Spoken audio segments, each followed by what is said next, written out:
چاہے آپ کی پریشانی کاروبار کی وجہ سے ہو،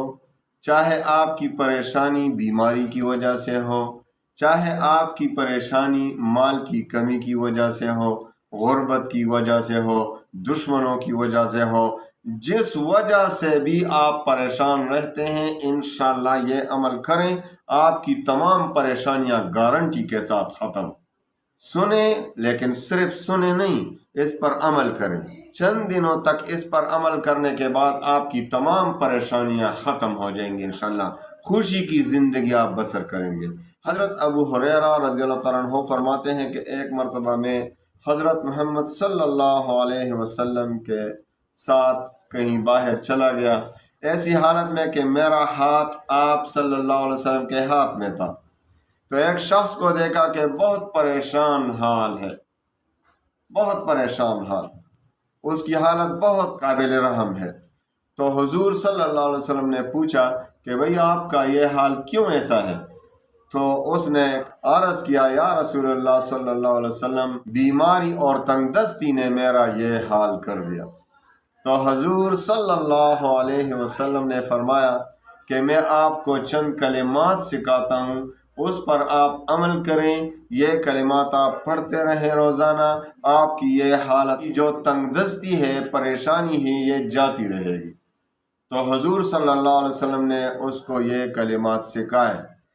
توکلت علی الحی الذی لا يموت، الحمد للہ الذی لم يتخذ ولدا ولم يكن له شريك في الملك ولم يكن له ولي من الذل وكبره تكبيرا۔ یہ کلمات سکھائے۔ بعد میں کچھ عرصے کے بعد حضور صلی اللہ علیہ وسلم نے اس کو دوبارہ دیکھا، اس کی طرف آئے تو دیکھا کہ بڑا خوش ہے، حالت تبدیل ہو گئی ہے۔ تو حضور صلی اللہ علیہ وسلم نے بڑی خوشی کا اظہار کیا اور اس نے عرض کیا کہ یا رسول اللہ صلی اللہ علیہ وسلم،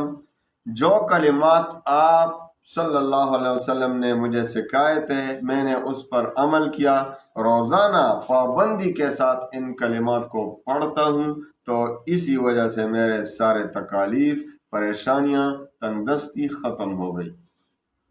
حضور صلی اللہ علیہ وسلم کا سکھایا ہوا وظیفہ ہے، آپ جس وجہ سے بھی پریشان ہیں، کہ کم از کم ہر نماز کے بعد 11 مرتبہ یہ کلمات پڑھا کرو، اول و آخر ایک بار درود شریف، تو انشاءاللہ تمہاری پریشانی بھی جس وجہ سے بھی ہو، دشمنوں کی وجہ سے ہو، کاروبار کی وجہ سے ہو، رزق کی وجہ سے ہو، غربت کی وجہ سے ہو،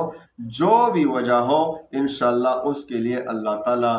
کوئی نہ کوئی راستہ نکال دے گا اور آپ کی پریشانی خوشی میں تبدیل ہو جائے گی انشاءاللہ العزیز۔ اس پر عمل شروع کریں، اللہ تعالیٰ ہم سب مسلمانوں کی تمام پریشانیوں کو دور فرمائے۔ وآخر دعوانا